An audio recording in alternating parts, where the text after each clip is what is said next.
విజయనగరం ఎంపీగా 2 సార్లు, ఒకసారి బొబ్బిలి, ఒకసారి విజయనగరం ఎంపీగా చేశాను.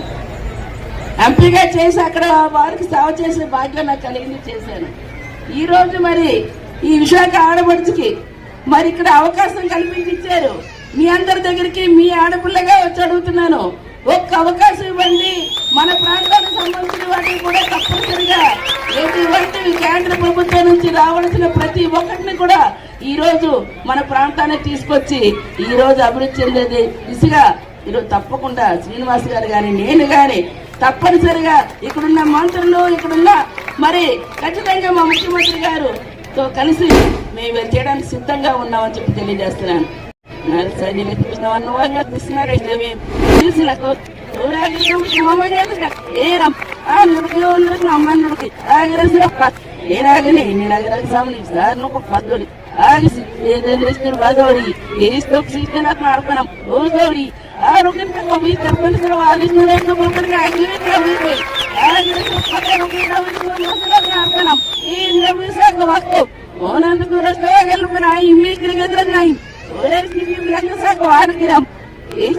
आकाशी रमगौरी